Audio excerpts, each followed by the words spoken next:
Hi everybody. Welcome to the Wednesday video for Fat 50 and running a marathon. I'd like to thank you for tuning in. I've got a lot of stuff I'd like to cover in this video, so let's get straight to it. I first want to address today's Wednesday weigh-in. I came in at 259.5 pounds this morning, which means that I've lost a half pound since last week. This half pound I'm going to be referring to by the hashtag haunting half pound.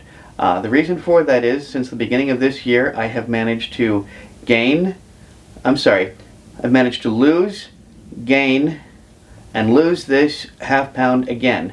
So if nothing else comes out of January, it's the hashtag haunting half pound. It's the half pound that stuck with me no matter what. If you are wondering, yes, I am still maintaining my drinking celery juice on an empty stomach, as well as my intermittent fasting. I am keeping my eating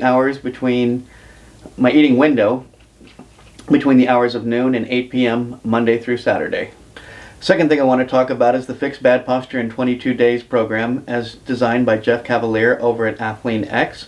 I mentioned last week that I would be starting this program, and I did. I started it Thursday of last week, which was the 21st.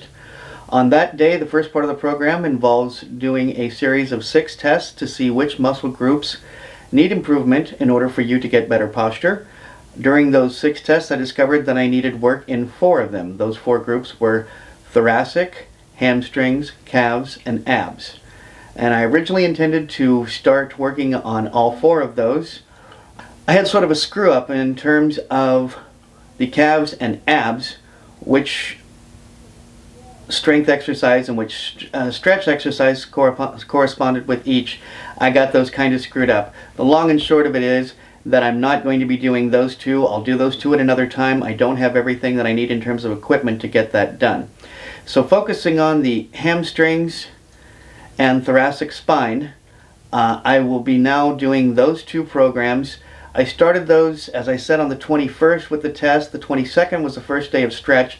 As Jeff has it designed, you do a stretch exercise on one day, strength the next, back and forth, stretch, strength, stretch, strength. Well, the first day, as I said, Friday, the 22nd, I did exactly what I was supposed to do, and I did my stretches. Saturday the 23rd, I successfully forgot entirely that I was doing this routine. So, yes, I had to pick up that on Sunday the 24th.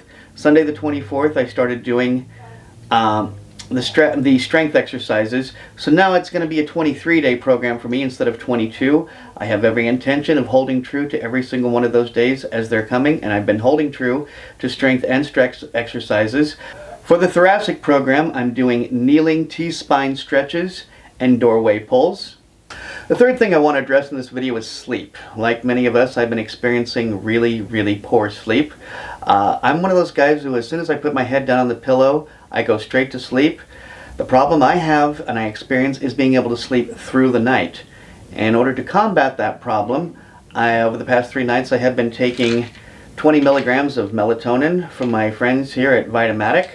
As I said, I've only been doing it 3 nights, and each night I've actually taken it a little bit earlier. I have to say, at this point, it's not showing much improvement. In fact, it seems to... Honestly, what it seems to do is it gives me a power nap until about 1:30. And what's happened the past couple of mornings is I've woken up at 1:30 a.m. and I've tossed and turned, and at 2:30 I've decided to quit fighting it and get up and start my miracle morning. The problem is that after doing that, I've been doing my miracle morning and then going back to sleep. And I don't want to do that. In fact, what I've been reading more and more is when your body wakes you up at a strange time like that, the thing to do is get up, start your day, and explain to the body and the brain that if this is what they want to start the day at 1:30 in the morning, that's how we're going to do this.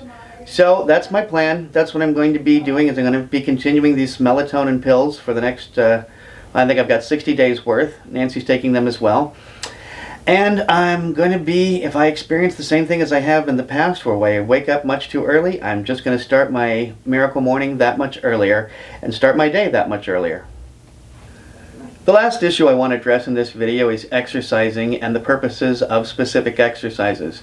Now, as I've mentioned before, in my miracle morning, what I do when I first get up in the morning is I go and I walk for about 25 minutes. I do that every single morning because I want to invigorate my body. I want to wake up my brain. I want to let my body and brain know that the day is starting, and let's move forward. Another thing I do is stretch yoga 3 times a week. Nancee and I do this on Monday, Wednesday, and Friday.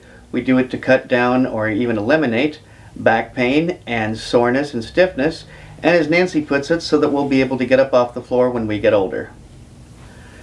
And the other exercise that I've been doing of late is naturally the Fix Bad Posture in 22 Days program, as designed by Jeff Cavaliere at Athlean X.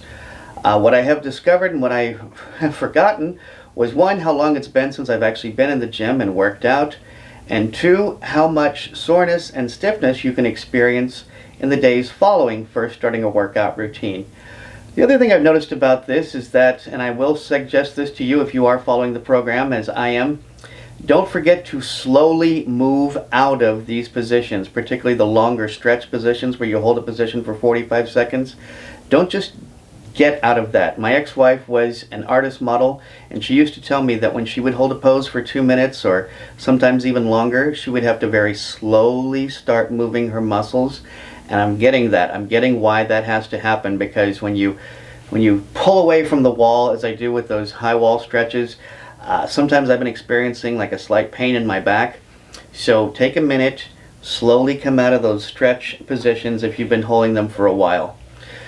So what I also want to discuss was how each of those things can be of use to you, how everybody exercises for a different reason. One of the things I know from speaking to athletes, for example, is that swimmers like to do stationary bikes. As they put it, there's no better way to get your leg muscles pumping and kicking so that you can kick stronger in the water. Another thing I know that those who ride bikes like to do is work on their upper body strength in order to be able to navigate around obstacles and on different terrains when they are riding those bikes. And in the event that you end up with a spill out like this one, you can be the guy over here who's managing to avoid the whole thing. So gang, I have until Valentine's Day, and that will be when I'm going to decide what form of exercise, what form of workout I'll be doing next. Kind of difficult to do some of these because I don't have a gym, but I will be looking through YouTube, be looking for new exercise routines. Probably going to be initiating at least one or both of the muscle groups, those being the calves and abs. Hopefully I'll find some way to get those exercises and stretch exercises done. If not, we're just going to have to move forward and see where we go from there. But one thing I've learned from this is that I constantly want to be working on one muscle group or another, improving it for one reason or another. Well guys, if you like this video, please be sure to like, comment, and subscribe. Tell me all about what you're doing, how you're dieting, what you're exercising, and in specific, if you're doing an exercise that people don't normally associate with what your program is, case in point, the swimmers doing the stationary bike or the bikers doing the upper body strength, let's hear about that. I definitely want to hear from you guys. And remember, only by taking care of ourselves first are we capable of taking care of others. Thanks for watching. Topher.